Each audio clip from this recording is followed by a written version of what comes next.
Прадпрыемства «Уваровичы Элит» под Будакашалёвым. Тут на молочно-товарной ферме Радеева уже год працуе бригадиркой Татьяна Карпенко. Журнал движения скота по ферме с 1 января вот по сегодняшний день. Здесь еще записано падеж, сдача на мясокомбинат. Мы больше 100 голов только сдали.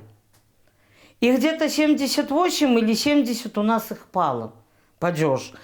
А привезли на эту ферму 87 человек только. Информация з гэтага журналу мусіць трапляць у штомесячную справаздачу дзейнасці фермы. Але Вот падеж, вот падеж. По отчету должны убывать. Ну, падежи это все сдача. Но они не убывают никуда. И в результате вот мне предъявили претензию о недостатке и возмещении ущерба хозяйству. спадарні Тацяне прапаноўваюць цягам 10 дзён пакрыць нястачу на 51 тысячу рублёў. І не зважаюць на шматлікія службовыя запіскі, якія яна рэгулярна накіроўвала кіраўніцтву. Я позавчера написала их 4. Каб наша здымачная група на свае вочы побачила ситуацию, Татьяна Карпенко и ейные коллеги зладили нам экскурсию. Вот это наше содержание коров на отчёле. Это мы воспроизводим стадо, телят получаем. Вот в этом дерьме. И вот что может эта корова дать молоко, теленок нормальный? Не. И голая кормушка. А покормить их часа у 3, начало 4, один раз в сутки. На прадпрыемстве увесь час проблемы с харчаваннем жывёлы. Ну что, едятины одну сухую траву, комбикорма нету. Соответственно, нету комбикорма, нету молока. Вот группа 46 голов, и на доя 43 литра, 45 за раз за дойку. Вот за сутки у них получается 117 литров, 120. Больше нету за 2 дойки. Додаются сюды и регулярные перебои с водой на ферме. Петрович, воду леял? Воду наливал? Воды нету. Вот. Почему?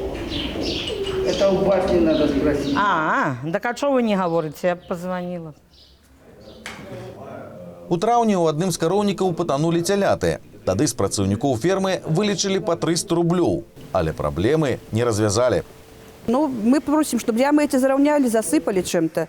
А руководство нам обещает, что мы постелим соломы и опять же сюда поставим телят. И какой резон это делать, если опять тот самый навоз будет, опять та самая жижа, и опять же будут топиться здесь теляты. И вышитают зарплаты опять с нас. И вот ямы какие, что тут нереально с них выбраться. Хутка зіма, але ў кароўніках не рамантуюць ні дах, ні брамы. Нават дезінфекцыі не робяць. Адпаведна, малочныя цяляты сустрэнуць у маразы не толькі голодныя, але і ў пластиковых боксах. Кормушки вот пустые. Уже я забыла, когда привозили нам, что сыпали сюда. Ну и вот так. Вот это все мои телята вот здесь. Короче, 120 голов у меня на сегодняшний день их. Норма на человека 38. Но мы вдвоем. Но все равно у нас лишнее. Подменной у нас нету. То есть мы работаем вдвоем, друг другу даем выходные. То есть когда она выходная, вот сегодня она выходная, я работаю одна. Представьте, сколько надо всего сделать одному человеку. И все это 300 рублей. Пойдемте дальше.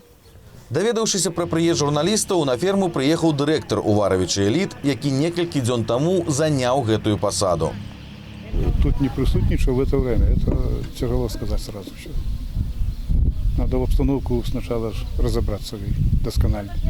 Кто виноват, кто не виноват, кто упустил эту работу. А вось Татьяна Карпенко дакладна ведае, якім чынам падзеж не ўплывае на колькасць статку. Вот это тёлки 18-го года.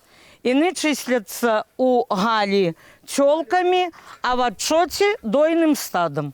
Из тёлки молока я не надаю. Она не покрытая и не подходит даже под осеменение еще. И почему это произошло, что иные дойным стадом, я не могу вам ответить.